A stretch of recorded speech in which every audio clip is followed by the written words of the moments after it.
Okay, so I'm gonna mute everyone just so it's easier for the recording. And then basically I'm really doing this because we had a lot of people ask fundraising questions. And I think that some of the questions were very basic. So then it was pretty, it made sense to at least go over some really basic parts of fundraising and clear up some like common misconceptions. And then I'll just open up the floor to questions because I think many of you are probably going to have similar questions. So let me share screen. I just have some very few slides prepared. Here we go. Yeah. So, everyone can see my screen? Yeah? Give me a thumbs up if you can. Okay, cool. So, all right. Okay. So some common, I think some common things I wanted to address because I got asked a lot of this type of question. And just as a reminder, my background is that for the past 7 years, basically, I've been doing early stage tech investing. And prior to that, I had done later stage, or what you would call growth stage, which is Series B, C, D. And then for the past 7 years, I've been more involved in seed, which is pre-Series A, which is where basically almost all of you are at, right? So that stage, very, very early. And, I have been the first investor in some companies, and then I've also been, the last to go in as part of a seed round. And the seed or the pre-Series A environment has changed a lot as well in the past 6-7 years. I'm primarily familiar with Asia and the US.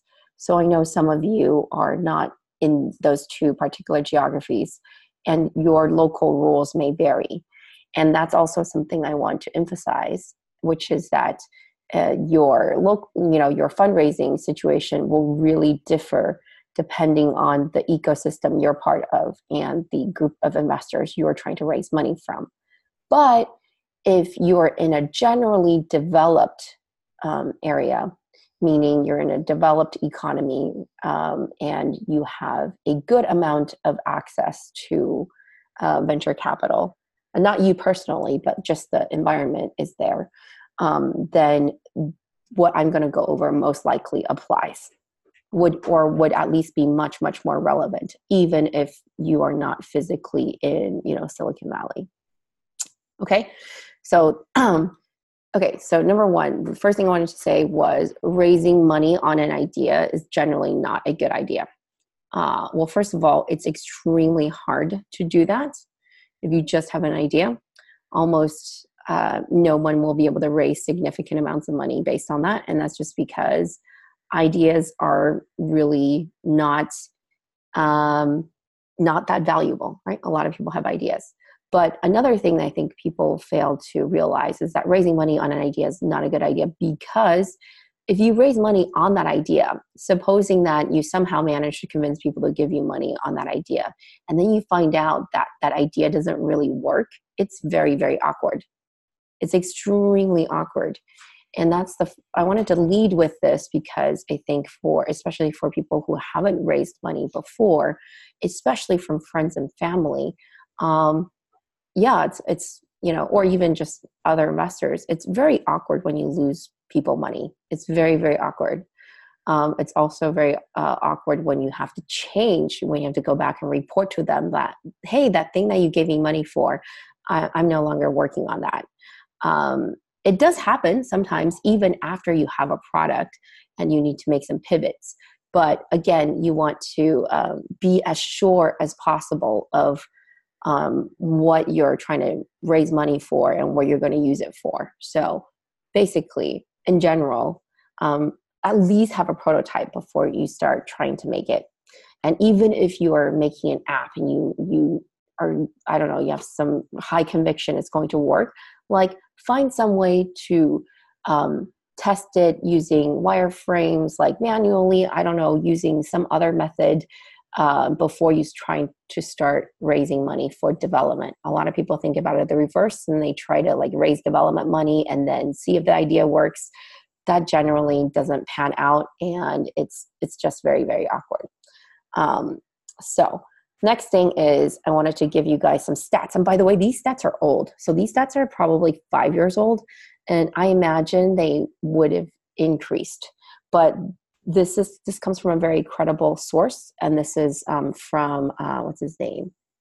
I forgot his first name, but his last name is Rose, and he's one of the main angel investors who wrote this book.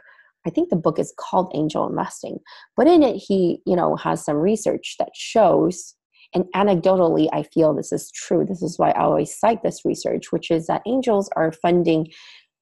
In general, by angels, I mean people who are not investing full time, who are investing their own money for the most part. You can assume that by angels, I'm assuming people are investing with their own money, not other investors' money.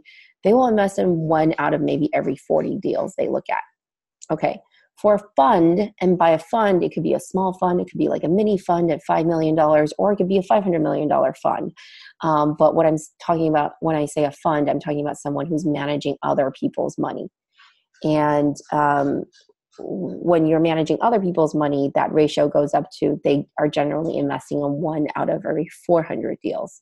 But really, like, you want to understand that there's a huge disparity in like the ratio, right? Like, angels are a lot less discriminating than funds, and that's partly because it's their own money they're investing in, right? Not other people's money. And then also because angels do it for many variety of reasons. Like I said, these are people who are not generally investing full time, so they could be doing it for fun or whatever. And fund managers are doing it as their profession, so they're going to be a lot more discriminating. I believe these numbers are actually higher these days because there's more people doing startups. So maybe although the aggregate number of deals that are being funded is higher, it's actually it may be harder to get money on average. I know we all hear of people who like raise money, quote unquote, so easily, but this is what the general landscape looks like. Okay. So basically when you go into a meeting, sort of know those are your odds. Right? That the odds that someone will say yes or be interested. I see some chat I see the chat window blinking, but I cannot see the window without exiting the screen. So I'll answer those questions later if those are questions. Okay.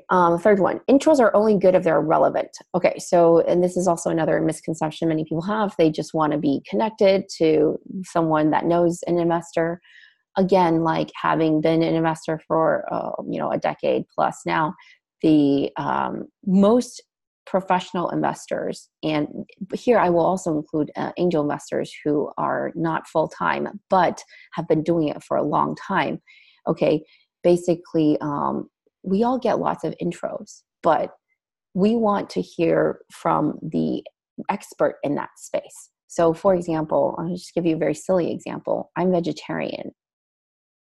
An intro from me to a friend for a great steak restaurant is just not going to carry much weight because I don't eat it. Okay. So, however, as you guys know, I said earlier, I have many years of experience working in China. So if someone, a Chinese company, in a space I understand, I endorse and I introduce to my friends, they know I'm a China expert, so they know that like, hey, this is a space Ray really understands. They're going to take those intros very seriously. And by the way, like if you're like me, I don't make intros unless I'm an expert in that space, right? I don't make an intro just because like I have heard about this company. So most people are going to be like that. The ones who are maybe more, less discriminating about making introductions, do understand that your chances are much, much, much, much higher if you're finding an expert in your space to make an introduction to an investor. And I have a very clear example of that. I was advising a company that I didn't really understand too much of. They're in semiconductors. I was advising them on fundraising, which is an area I understand. And the way I was able to get them funding was I put them in front of an expert in their space. And that one expert's endorsement, indirectly and directly helped them raise like the next $5 million. Very, very important. Okay. So find high quality introductions, which also basically means your product or service has to be impressive enough, of course, for those experts to endorse it. Another thing is I want to emphasize that, fundraising should be a learning experience. So there's two folds to that. So number one, especially if you haven't fundraised before, or even if you have fundraised, but this is a different company, right? And, market conditions are different. It should be a learning experience, which usually means if you are able to have like a whole list of investors to talk to, you should try to have the ones that you are really serious about towards the end. Okay. So you should have like sort of your throwaway meetings in the beginning because you were practicing fundraising, right? A lot of people will be like, oh my God, that's my dream investor. I want to meet them first because, if I meet them and they love my company, then I don't need to fundraise anymore. That usually doesn't work. So you just aren't as good at pitching your company or answering questions or whatever. So you want to sort of taper up in terms of the quality of investors. Of course, not all of us have that opportunity necessarily. Sometimes we just need to meet people as we meet them, or else, it goes stale, in which case, then you don't have that much control. And the second part of this learning I'm talking about is that as you're talking to the investors, especially like the really experienced investors, you're going to get a lot of challenging questions or straight up challenges. I don't know if you guys saw the Mike Edelhart office hour. I thought that was great. He asked a lot of very challenging questions to the companies that presented. Again, I think, usually you don't present in front of a crowd, so not everyone else is watching, but the idea is, you meet with a good investor, even if they say no, you should be learning a lot from the questions they ask to understand their logic and to make sure that yes, I can address those concerns. So, and by the way, even if you address those concerns, the investor may decide not to invest, right? Because like I said, a fund usually is investing in 1 out of 400 or more deals they see. So it's going to be a very small chance, but you should learn something from the experience. That makes you either design your product better, have better strategy, or just makes you better at fundraising. Next thing is most people do this very, very poorly. They don't follow up well, and I can be guilty of that as well. But most investors, as you know, especially if they're doing it for a living, are basically meeting companies like all of the time. Unless they show extremely strong interest and they're hounding after you for your deal, which does happen, if you're sort of on the lukewarm, I'm still waiting and considering, then you really want to follow up. It's your responsibility to follow up, even if the investor says oh yeah, keep me updated. Actually keep me updated is a hint, right? You need to follow up. And if they ever ask you for any additional information, you want to be extremely responsive, because from my perspective, I was looking at hundreds of deals all the time. It'll slip my mind unless you were one of the top companies I really want to invest in. If I ask you a question and you don't respond in 3-4 days, you just really drop off the cliff. And also it's it really signals a lot about how much you are, responsible, honestly. So you want to be really responsive. Again, you don't have to respond within the hour, although that's cool. But definitely within 24, max 48 hours, right? And even if you don't have the answer, even if they're asking something very difficult, respond and say, I'm working on it. And then tell the investor, I will be able to get this to you in 3 days or 4 days or a week or whatever, and then actually do it. Okay. And which leads me to my next point, that the strongest credibility is built. So a lot of people especially if you, like I said, if, most investors, by the way, don't know the founders they're investing in beforehand, right? So there's not, you can look at some track records or whatever, but the credibility can be built. And unless you're like honestly a famous entrepreneur and a famous investor. Most people, like, you're meeting the investor for the first time. There's no prior record of interaction. Therefore, every interaction you have is a way to build credibility. And by credibility, I mean two things. So number one, what I said before about being responsive and answering questions and, et cetera. But it can also be built in the following way, which is if you're very early, let's say this happens a lot with very, very early companies, right? You meet an investor, you literally have 1 week of data. How do you build credibility? Well, you keep in touch. And what you do is you give the investor, I recommend this to everyone, investors who haven't denied you outright and who express interest, you put them on a mailing list. You give them updates, no more than monthly. More than monthly is probably too much. You give them sort of monthly updates, and you build credibility by telling them what your plan is, you're going to achieve, and just sharing with them some very, basic stats. You don't have to share a lot of information, but like very basic stats. If you're working on an app, roughly like downloads, if you're working on some e-commerce, like maybe some idea of revenue or growth at least. So the investor can see like, hey, you told me at our first meeting that you're expecting with, whatever, this partnership, you're going to get to 1 million, let's say, downloads.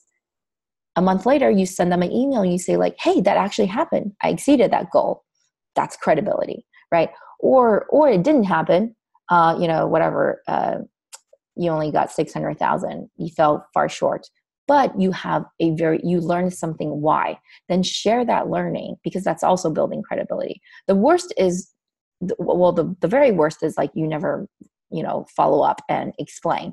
And you try to go back 6 months later and be like, hey, here I am again. I want to fundraise. You remember you said you were interested. I have 6 months of data. I want to show you. That's not really helpful because now you've only met the investor twice. But if you've just consistently updated them via email is usually the best. Some really basic top level stats about what you're doing, what your thinking was, what your learning was. Then 6 months later, when you're really ready to raise, even if your stats are not super strong, at least they followed you through this journey, and they know they have a much better sense of who you are and how you make decisions as a founder. And that's really what's important. Credibility is really about like, do I have trust that you know what you're doing, that you're going to learn quickly, and that you're actually going to do it. You're actually going to do the things that you say you're going to do. So that's definitely something a lot of people don't do, and I think it's a missed opportunity. The next thing I wanted to say was learn to pitch, but don't pitch. So you pitching is really, really a valuable skill, but pitching is really just having a very concise way of talking about your product. When you actually are in a meeting, you don't want to actually be pitching, right? Like you don't actually want, it should not be a presentation. It should be a dialogue. So therefore, when you are, when you're pitching, when we say like, get ready to pitch, or learn how to pitch, what I'm really saying is, there are all these events you can go to, including our conference we're going to have on startups pitching. But that's not how you really that's not how you get investments. That's how you get interest, right? So you learn to pitch so you can talk about your business very concisely and hopefully eloquently and clearly. That's what that part of the preparation is. But when you're actually in a meeting, it should be like, if you as the founder and you're, just going by a script, that's like one of the worst meetings to be stuck in. You want it to be extremely interactive. You want the investor to be really engaged and asking questions. And like I said, you want to treat it as a learning opportunity and a conversation. So that's what I mean by learn to pitch, but don't actually pitch when you're in a meeting. Because a lot of people like spend so much time pitching, they can't even turn it off. And it just comes across like very robotic and frankly boring. Because imagine you might be pitching just some investors, but that investor might be listening to like 5-6 pitches a day. Next one, it's supposed to be hard. Just sharing you guys some stats. So earlier I said, investors are investing in one out of a couple hundred companies. A lot of the founders I've ended up backing, they've probably pitched 50 plus investors to get, 3. That's, I think, already a pretty good ratio. That's probably because they did their homework, and they were very, very specific about who to target, and they were well prepared. But I easily meet founders all the time. In fact, a lady who sold her company, I think recently, for a couple, maybe over $100 million, a biotech company. When I met her, she had just raised money, and I asked her how many investors she talked to before she got to her first yes, and she said 147. So she ended up raising $10 million from that one person, but it took her 147 pitches. Again, everyone's experience is going to vary wildly, right? But I'm just saying, I just want to remind those of you that are pitching that it can take a very, very long time. And it takes even the people that look like, oh my God, this girl I'm talking about, she raised $10 million, which is very significant. She was a first-time founder. Hey, it took her like almost 150 meetings to get there. And it's supposed to be hard. So you really have to be able to pick yourself up. If one meeting you get a no and it was really bad, but you have to go to the next meeting like that meeting never happened, right? You have to go to every meeting with completely fresh emotions. I think that's actually the hardest part. Those of you who have already done a lot of sales maybe in your past careers probably are going to find this easier. But those of you who haven't, be prepared. Okay, be very prepared. And by the way, I've done a lot of fundraising, just not for startups, for funds, and it's just as hard. So I feel you. And I just want to also just remind you, sometimes you just won't be able to do it. It's not the right time. The market doesn't, it's not the right time for your product. Maybe it's not the right time for your team. Maybe market conditions are bad. You should have a backup plan, right? You should always have a backup plan. A lot of the companies I'm talking to in this batch, I've said, well, especially the ones that, aren't making are making like a software product, but they're building it as they go along. And I'm like, can you get some consulting revenues and keep the team together and build upon the technology before you try to find if you're unable to find an investor and a market for it, what can you do? Do you have a plan for surviving? And like I said, most importantly, keeping the team together and learning, iterating on your space without external funding, right? Sometimes people can. I think a lot of the times actually people can. So don't get stuck on getting outside funding, and always have a backup. And it could take a long time. So I know there's like this myth that people go and fundraise for like 2 weeks and then they have, a couple $1 million. A lot of times that's totally not the case. I know people that usually, by the way, fundraising periods are open for, if you do very simple like SAFE or debt, there's no real expiration. But even for raising an equity round, there is usually some time allotted for you to fundraise, right? And most people take at least 6 months. Oftentimes the expiration is for a year. So you may be able to, again, it's not ideal. Ideally, you close money much faster than that, but it's very, very common, especially as you're getting started, that people take, at least 6 months, a year and a half. I've even seen longer. Again, if you really want to make it work, you just gotta do whatever it takes to make it work. And I think that's it for this these brief points I wanted to go over. And then I'm going to open up the chat. So, wait, I'm not. Okay, so we're out of the window, right? Yes, I see. Yeah, David Rose, exactly. So we have a small group today, so you guys can just actually maybe I guess I will do.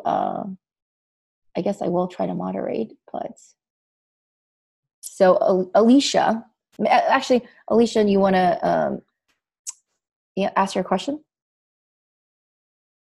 Sure. I was just wondering about, I think you kind of answered it though when you talked about maybe having some consulting revenue, but I was thinking about bootstrapping and, does that, if you're able to do that with consulting revenue, does that set you up better for investment later, or what's the outlook on bootstrapping? Yeah, it really depends, right? So again, I would say, so not everyone, by the way, has option to bootstrap, because bootstrapping, in this case, it sounds like you mean using existing revenue from whatever business that you can get. Yes. That doesn't apply to all products or services. And also, sometimes people are using their own money, which is also bootstrapping, or self-funding. And I would say this. So don't raise money until you feel very ready. Like your product is really, you're really convinced. Of course, no one's going to have complete information, but you have some high level of conviction. This is the product you want to raise money on. Okay. If you as the founder are for some reason not even sure, then I wouldn't do it, because entering into getting other people's money creates stress for you, immediate pressure for you to do that product that you've committed to. So that's what I mean, right? Like this you've basically cut off other you can think of it as a founder as you've said no to other opportunities. You are now committed to working on, if you told your investors, I'm raising money from you to do A, then you better be doing A. And if you ever move away from A, you better have a very, very good reason. Okay. Right? You better have a very, very good reason. Again, in the seed stage, there's nothing legally binding you to do that. It's not like you're going to get sued if you pivot or whatever. But you're probably not, if you don't have a very good reason, or if you're not going to working on that, you're not going to be able to raise money again. At least not from that group of people. Right? Okay. Right? Thank you. Right? Yes, The that's same true. thing, right? Imagine if, I'm your stockbroker and I peddle you some product and I took money from you and then I invested in, or I did something else entirely with it, right? That's not cool. Not cool. So, yeah. So I would say it doesn't create value for you in the sense that, like, for most of you, I would consider that first. It seems like a lot of you are at that stage where you're like, oh, I think I should raise money for this, but are you really sure? Like, if you were able to raise that money, this is going to work. I would ask yourself. And number two, it's like bootstrapping doesn't necessarily create value, but whenever you get in external money, you have basically another boss, right? At one point, when you raise larger amounts of money, these people are actually on your board and could actually fire you. Okay, so you should be very careful. But in this stage where most of you at, they're not going to be able to fire you and whatever, they are taking a huge risk with their money. But you've given up a lot of you've taken on a lot of responsibility to do that one thing. Yeah. I hope that makes sense. Yeah. Thank you very much. Cool. And then, I don't know how to say your name. Message? Are there, I can just ask a question if I'm butchering your name. Are there any particular characteristics of, trans tech investors? That's actually one of the reasons why we're doing this academy. First of all, this isn't like a really well-defined space. It's not like people are, really recognize this, this word grouping yet. And frankly, me and Nicole, I think we see many other people who use different words to describe the industry. There hasn't been like one consolidated word that everyone agrees on. And so what does that mean? That means the ecosystem is really young and really early. So we don't actually know how many investors are out there that are even interested. So what we're doing is we're trying to find all of you that are working on interesting things and bring in investors that we think are interested, or at least are considering looking at this space. And we're trying to put everyone together so that the investors could be like, oh, hey, there's a lot of people working on this, and maybe it will become a bigger part of their portfolio. And then also through that process, we'll have a better idea. But in general, I can tell you the investors that we're working with that are doing the investor office hours or are funding, gave us a little funding to run this program. In general, they have two beliefs. One is that, one is that they have a personal connection. So they either have personal experience or just high conviction about well-being, mental well-being. A lot of them have, personal experiences, either through family or themselves, where that aspect of their life became very, very important. And the second part is there's a lot of people, there's also a group of investors, I would say the first part could be true, but it's not as salient as the second part, which is that they just believe this is a big business opportunity. So it could be both. And I see that in many other sectors, like ed tech, for example, education. There's some people who believe it's a little bit more mission driven for them, and some people who it's a little bit more monetary. But if you're looking for particular characteristics, I'd say in general, for other sectors, you want to look for investors who are already experienced in this space, because it's very difficult to convince someone if you are their first, mental well-being investment. It tends to be harder because the first is always hard, right? But if they already made several, then they know about the space, they know what they like. They can probably give you a faster answer, give you better feedback. They're more plugged in. That would be my strategy. But because this space is so young, I don't think you're going to find too many of those investors. We've already, I think the ones doing, our investor office hours are already the most active in this space. So, okay. Sorry, I just managed to unmute my microphone now. Can you hear me? Oh, okay. Yes. Sure.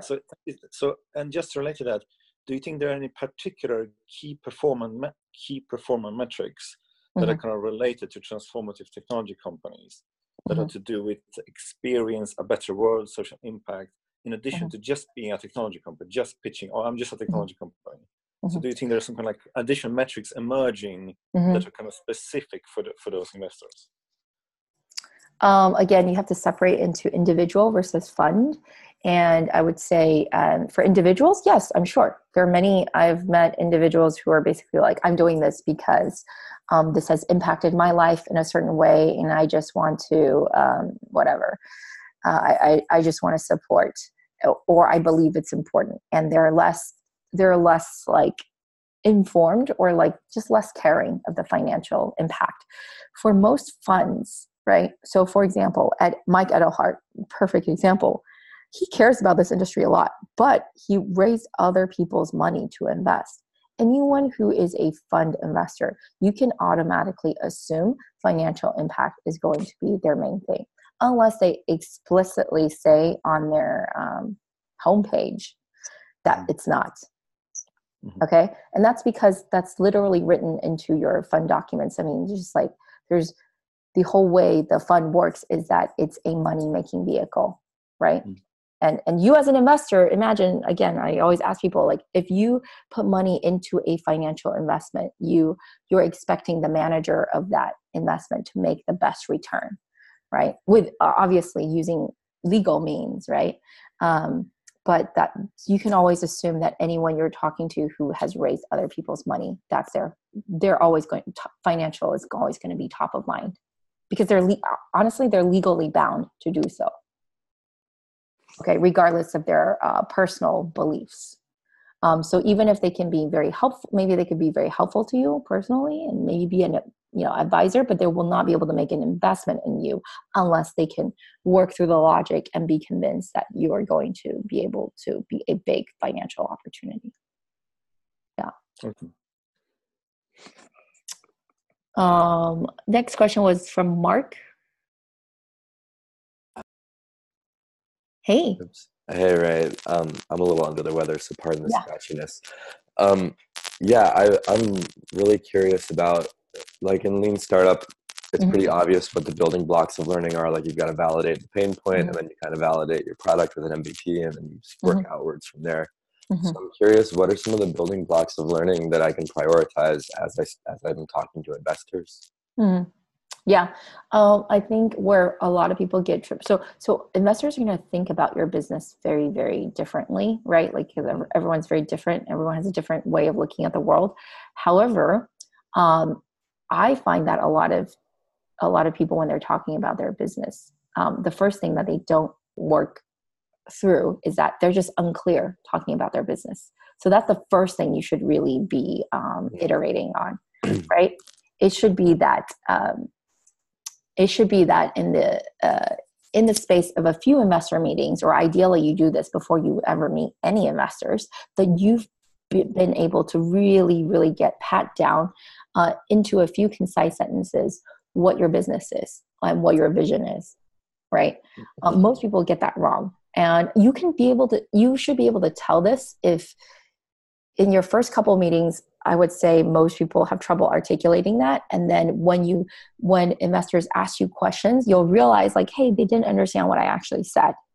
Okay. So can you get to a point where you are able to communicate with the investor about like very deep questions about your business, and they're not like asking basic questions like, wait, what is it you're trying to do again? Like, that's what you should be. Most people can't do that well. And that's what I mean by learn to pitch, because that's what that part is. Can you, within very few minutes of the meeting, establish exactly what it is that your company is doing?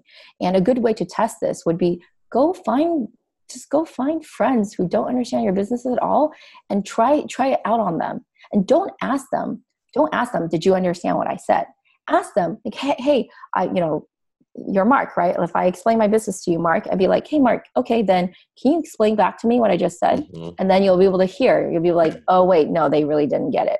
Yeah. Okay. Yeah. So I would iterate on that first before you start having any investor meetings. And then after that, like, yeah, if you can get that out of the way, that's probably better than 50% of the people. Okay. Yeah. Because most of the time, is people like spending a lot of time is wasted just like the worst meetings are for me basically wasted when I'm just spending like 10, 15, 20 minutes just trying to understand what this person's building, right? Sometimes you'll be able to hear that some investors, particularly articulate or whatever in the space, may use words to describe your technology or your business to you that you're like, oh, that's even better than what I was. Right. And that's a great place to learn. But beyond that, being able to iterate on if like a few investors or many investors are asking you the same type of questions, then can you build into your introduction?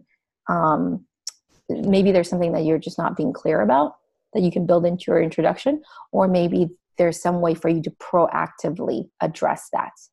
So that's also you'll find that actually a lot of people may ask, a similar type of question.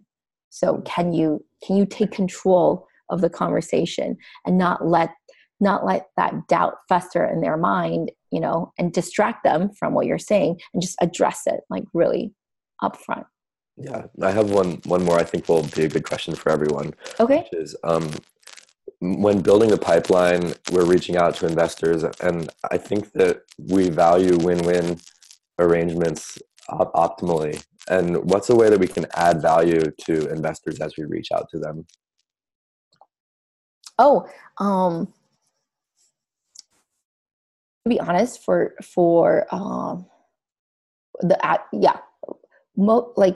this sounds maybe like this is very Silicon Valley, and some people are very uncomfortable asking this because they think it's very fake.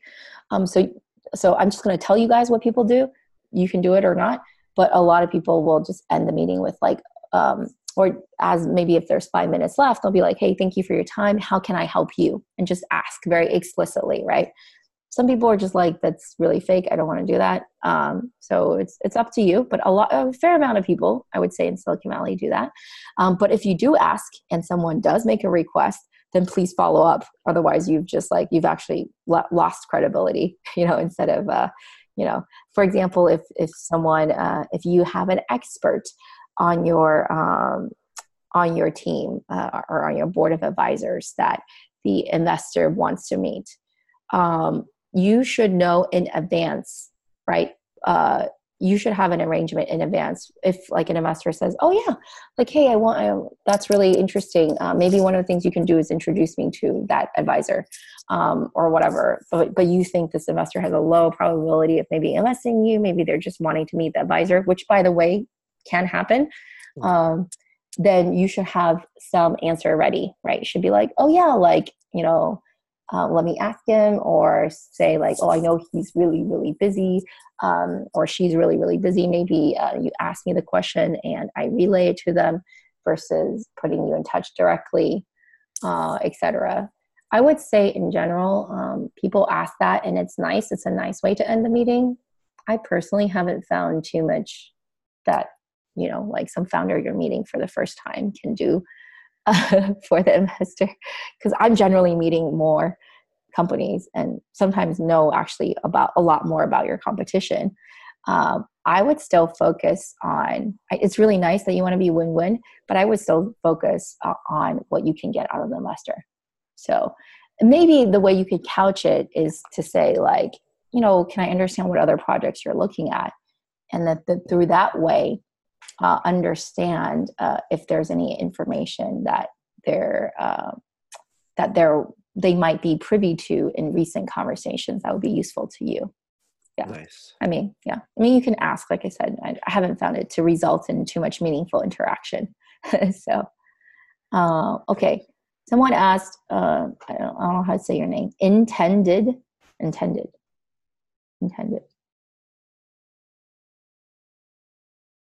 There we go. Oh. Hi there. Hey. Yes, intended. It's the Input Nomenclature 10-digit interface device. Okay, cool. Acronym. Essentially, we've worked on bootstrapping. Did a little bit of crowdfunding through Indiegogo to build the product. It's one-handed Bluetooth keyboard, so you can text and type. And ideally, we're looking at assistive technology for people that are blind or handicapped, have limited mobility, bed rest, and stuff like that. Yeah. So assistive technology primarily. Obviously, there's potential for virtual reality and other fields too. But looking at it as a assistive technology device, not really. I guess profit-wise, we'd have to raise the price quite a bit and everything else if we're really trying to push for profits. But as a social good, as developing something that would be significant, and it won an international R&D 100 award as one of the 100 most significant products of the last year. So that was cool. Yeah. But so your question is. How interested are investors in looking at something that's a social good as opposed to something that's, bottom line intensive? Yeah. Well, this is basically similar to the question I answered earlier, right? I mean, basically, you may find individual investors that care a lot and would be willing to put money into this, but funds, unless, like I said, unless that fund specifically says we measure our KPIs by social good. And if they do, by the way, it'll be very obvious because it's so abnormal and out of the range that you can assume that all people who are investing other people's money are not going to care. It won't even, maybe it'll make it into their report as a PR thing, feel good thing, but that's not how they're going to be judged. Yeah. Because, again, I just want to emphasize for funds, it's actually very competitive for them to raise money. So they cannot raise money unless they show consistent good returns. Over 80% of VC funds aren't able to raise, and maybe now it's a little bit different because people are raising these micro funds, but prior, if you're talking about legitimate VC funds, people raising $100 million or more, the vast majority of people cannot raise a second fund because it's that hard to get good performance. So therefore, it's very competitive and people are very, very concerned about performance in the financial sense. So how would you find social people that are investing in social good? So you literally would just have to go to I don't think there's a list of people like this, so you would just have to go and reach out yourself. May I help? Yeah. Can we go in? Sorry, were you adding to the answer? If you add to the answer, then that's good. But for a question, then we're going in order. No, I was trying to add to the answer. Oh yeah, please go ahead. If your product has the ability to do social good, and it looks like it does, I don't know who the specific handicapped people, or that's not a proper term, the challenged people who need it. And if you find that community, within that community, maybe you'll find an angel who'll say, oh, wow, you know what? My child or my parent or my person, they developed this to our needs and it worked. And then you're golden. Yeah, I mean, you basically have to find someone who cares about, and even social good, right? Like people define it very differently. So you're gonna have to find someone who cares about your definition of social good. Like for instance, the Lion Club does a lot of work for blind people, that sort of thing. Yeah, whatever. Okay, next question. Marco. Hi guys. Yeah. Can you hear me? Yeah. I had a question about the stage after someone has made an introduction. And I hear thoughts about people that send a one-pager deck or other people that send the full deck. I don't know if you guys have thoughts on it and whether there are best practices about building the one-pager, like what information I must have and so on. Sure. I think most people actually, like, I rarely get one pagers. I get usually decks, but they're usually, they have to be pretty short. Okay. Like people are not going to look at things that are over 15 pages. Most people use DocSend in the Valley, where you can actually see how many people look at your deck and how much time they spend on each slide. You'll see that most people don't even finish the slide deck. Okay. So this is a way anyone or all of you should always think about presenting your business. Okay, so think of movies, right? You know how movies promote themselves? They use trailers, right? Previews. Yep. What are previews? Previews are the best, the highlights of the movie, right? If it's an action movie, you're going to see like scenes from the highlights, the climax, the biggest explosions, okay? So it should be the same for you. You don't want to leave anything out, and it should be always in the begin. If you're using a multi-page deck, it should be in the beginning. Because like I said, most people, you'll find, and I've sent out, decks on funds and on behalf of other startups, whatever. Yeah, most people finish maybe like the first 5 pages. So again, put the most relevant, the biggest highlights, make it easy to read. Understand that a lot of people may be viewing it on their phone, right? So big text, little words, fewer words, highlights. That's how you should think about it. And understand that even when you send people, you have a meeting, let's say you have a meeting and people send the deck, they're like most likely not going to read it, or even if they read it, they're not going to retain enough of it to remember. So you're going to have to re-go over that information again. Your goal is just to get them to be interested and say yes to a meeting. Yeah. Okay. As much as possible. Yeah. And is the amount we are looking to raise something that you would consider?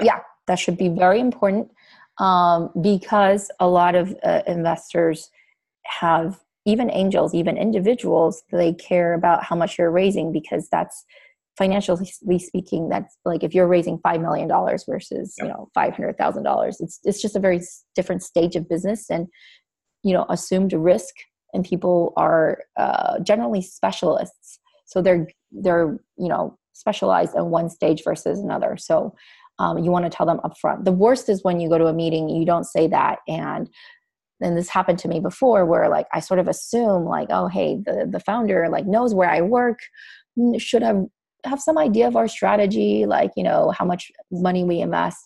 And then at the end of the meeting, like it turns out that they thought we were like a completely different class of investors. And that's just silly. It's a waste of everyone's time.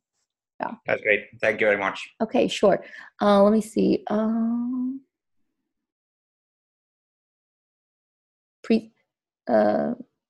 Okay, Philip, I'll just read your question because we're running out of time. Can you talk about pre-seed versus seed stage funding that VC funds are doing right now? Actually, pre-seed is so new. It's such a new concept. It's like less than 5 years old, because seed is only about 10 years old.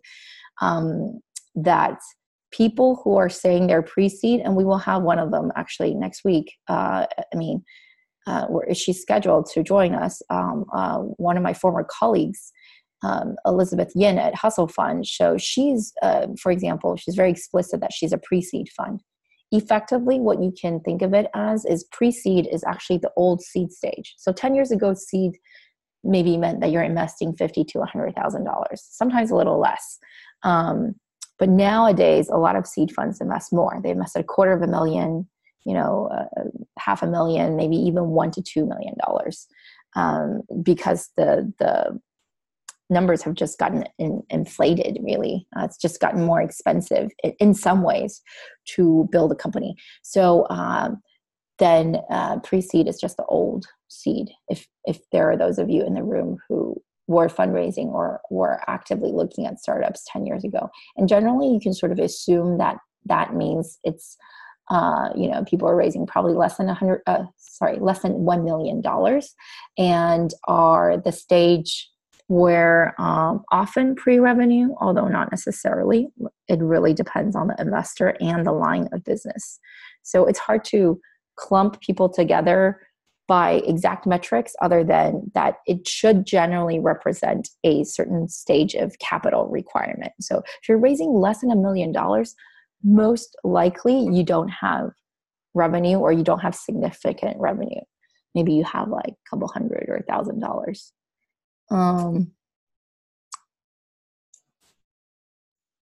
Okay, Laura has a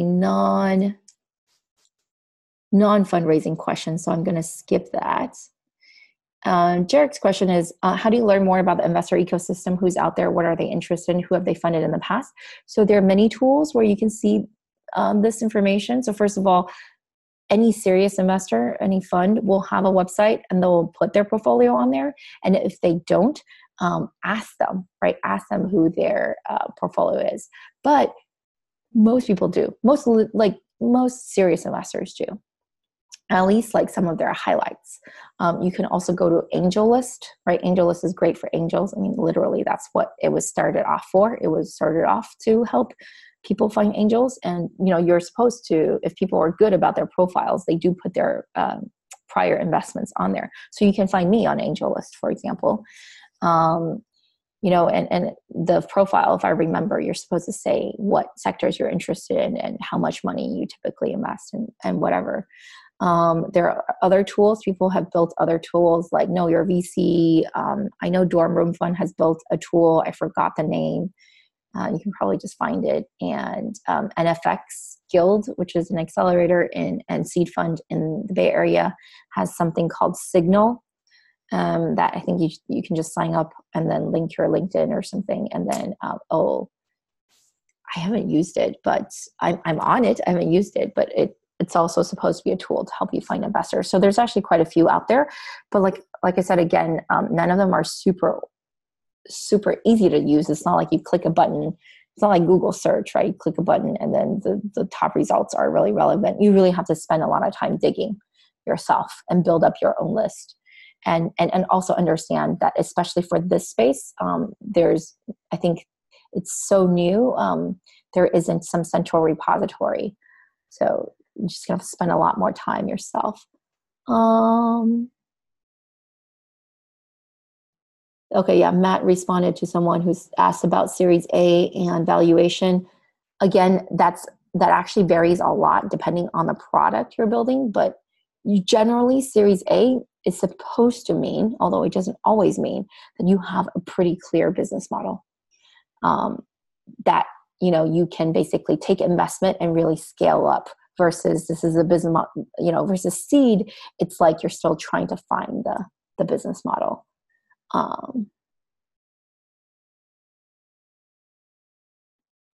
Okay, I'm just trying to find relevant fundraising questions. What happens if you do not fit into the siloed stage equivalent of a startup bootstrapped to the equivalent of 8 million? This is from Ken. Could I understand bootstrap equivalent of 8 million, like 8 million what revenue? Hi. Yeah.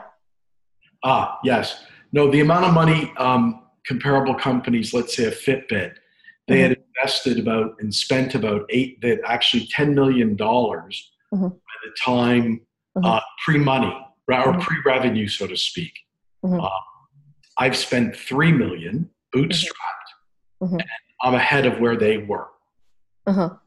Yeah, that's a lot of companies bootstrap before they go raise money. And in terms of what the valuation you get, I don't know what that would be. I would have to know your company a lot better. And it's still, even if I have an opinion, that's still my opinion versus what whoever you end up raising from will pay. So I don't know, but it's usually not super useful to compare to I don't know if you're comparing to Fitbit when they first started, which is, it's just a very different market. So it's not really comparable. If you're comparing them to what they're doing, let's say right now, that's even less comparable because it's a public company and it's very big. I understand that. I understand that, but I kind of disagree with that based upon the fact that I'm still in the wearables device market. And the market has evolved. Technology does. Can I ask you a second question? If it's fundraising related, so all fundraising related questions. It's an extension. Never. Okay. Thank you. Okay. If it's not fundraising related, okay. You can ask me on Slack. If you currently have corporate partners or sponsors, this is a great question. If you have corporate partners or sponsors, what do you recommend to leverage those relationships to attract investors? So more and more corporates have their own venture funds, including some very, companies that you think are very traditional. They increasingly have venture funds. So the first thing I would ask is like, hey, could I get introduced to a venture fund? Because for a lot of these venture funds, it's not necessarily their primary source of deal flow, but they generally do have to at least have a conversation with whoever their colleagues recommend. So number one. And number two is if they're like marquee companies like Fortune 500, 1,000 companies, I would just leverage them to get more customers or more actual paying, or I guess you're asking about sponsors, but if you can get them into customers, and that's what's most important.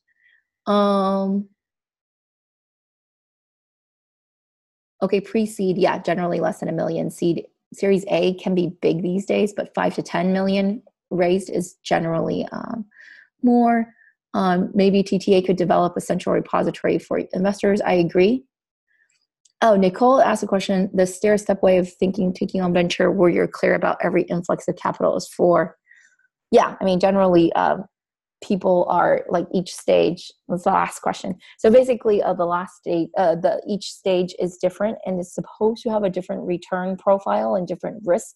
So you should technically be at a different stage for each round of funding you're raising in terms of your businesses, because the investors that come in are taking on a different risk, right? So specifically for you guys, pre-seed, most investors should be okay with business risk, right? It's usually like I said, pre-revenue or very, very little revenue. We don't know if like the 100 people you sold this to really extends to, 1 million people. They should be willing to take on that risk. Some people are also willing to take on technology risk, right? So your product works, but I don't know, especially those of you in hardware, you think you can get it. So I have a prototype. You think you can get it produced for $50. Maybe it ends up getting a little bit more or whatever. There's some technology risk, or maybe it doesn't work as well as you thought it would. By the time you're at seed, that risk should have decreased a little. By the time you're at A, you should have way less technology risk, and you should have you can still have a good amount of business risk, but you should have way less technology risk, and that's how you should think about pre-seed to seed to A. That's how people are going to view your business. At this stage, I'm willing to, make a bet and make an educated guess on, this, and this. At the next stage, it has to be like, I have to be either more sure and there's less risk in these things, or you've removed one of those key risks. Okay, so I can stay on a little bit longer. but I wanted to let you guys know the session's officially ended because I just, booked an hour. So you guys, if you have to go, just go. I'll answer sort of one last question. Oh, maybe let me read what the question is.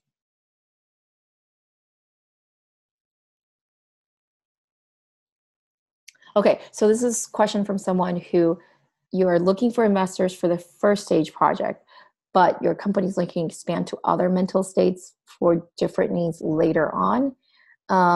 When you reach out to investors right now, so that's also a really good question because I think some of you have asked me this, which is if you have let's say you have a specific use case for your current product, okay, and then you think this can be used for other use cases. However, the money you're raising right now, you should be using it for whatever you're trying to do right now. Of course, when you talk to the investors, you want to paint them the bigger picture of what it can be used for in the future. But really, that should be less than 20% of the time that you're spending to talk about it. Okay? The majority of your time, if not 99% of the time, really should be focused on this stage, this particular product, the money you're going to raise, and what's going to happen between now and when you need more money. So it has to be very specific. That's always how you're going to get successful at fundraising. You just have to be very clear. Painting pictures and stuff is great that I know you have a plan later, but like I said, pre-seed, seed is very, very high risk. I'm just trying to understand if you can get my extremely high risk down to a little bit lower risk, let's say 2 years from now when you're ready to raise the next round. So I don't really care what your 10-year plan is. Do you have an 18-month plan that makes a lot of sense? And what are you going to use the current money for? Does that make sense? So again, feel free to talk about it, but understand that that's not what people are really going to make their current investment decision on. Okay. All right. I am going to stop the recording, and then, you can always Slack me with more questions. I think there's, Nicole created a fundraising channel. If those of you who are actively fundraising want to ask more questions or share in that channel. Thank you. Thanks, everyone. Bye.